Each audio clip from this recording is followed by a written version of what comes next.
N'hésitez pas à dire des bêtises. Ouais, je crois qu'on s'est dit. C'est risqué. À quel degré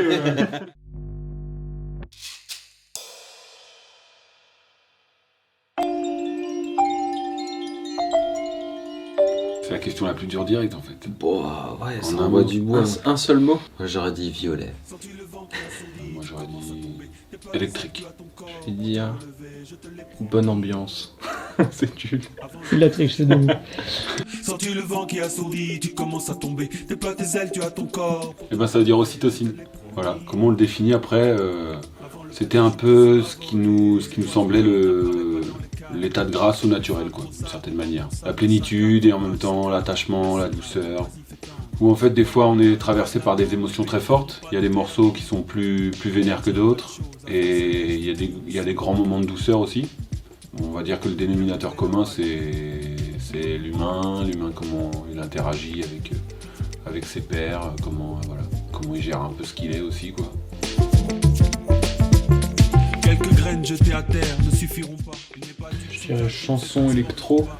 Ouais. Un peu, je dirais, pour définir dans le grand ensemble. Moi, j'aime bien le définir souvent en une espèce de zen qui rencontre modérate, c'est-à-dire assez centré sur le texte, mais aussi le chant, mais aussi un gros son électro derrière, et ça navigue un peu dans ces deux chemins, j'ai l'impression. Ouais. Nous on l'avait défini par poésie électronique. On te relevait, je te l'ai promis. Avant le petit jour.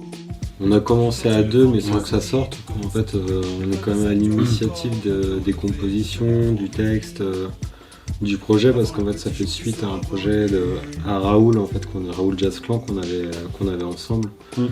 Et c'est à l'issue de ça où on s'est dit on a envie de changer d'instrumentarium.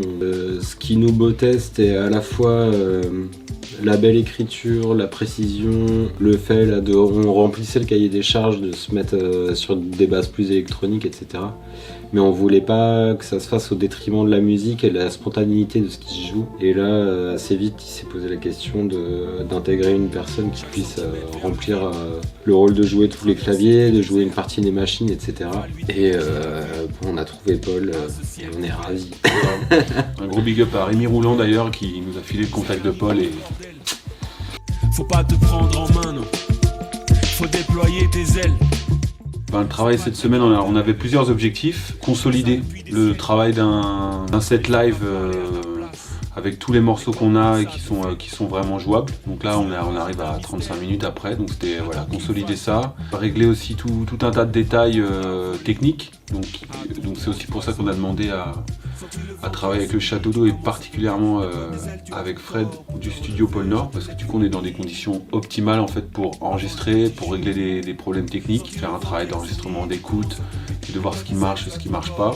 Aussi avec Fred qui nous fait des retours précieux, donc ça c'est vraiment cool. Le troisième, la cerise sur le gâteau, c'est de pouvoir faire en fait des enregistrements live, enregistrements vidéo, quoi.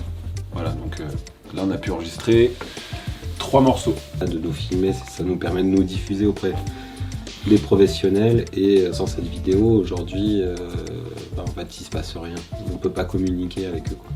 Je pense que c'est un média aujourd'hui qui est assez central pour montrer où le projet en est, qu'est-ce que tu as à donner en live pour de vrai aussi, est-ce que c'est quand même le cœur de notre métier.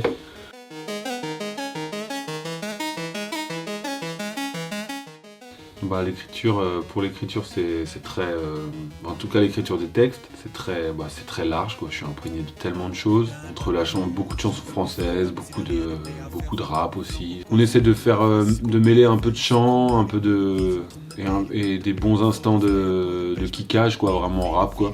Moi je suis grand fan d'Oxmo, Rossé. C'est des plumes qui m'ont bercé, quoi. Moderate, c'était une bonne source d'inspiration, dans le sens où c'est pareil, là pour le coup c'est jouer aux machines, tout jouer aux machines. Dans ce que ça donne à voir en live, je trouve ça me rend ouf. Il y a Moon Kimby aussi, beaucoup plus rock pour le coup, des anglais. Ensemble on va écouter du Flavien Berger, on va écouter, je vais pas dire un gros mot, mais du reggae. Hier on a regardé un live de Kalash, on a regardé du Regina Ellis aussi. Là tout à l'heure ça chantait du Georges Eben, et du coup les influences elles sont super larges, autant en musique du monde, en musique urbaine et tout. Et nous en fait, comment on est forcément des éponges à tout ça, Oui, pour rire, t'as vu le meilleur de moi-même. C'est plus difficile quand.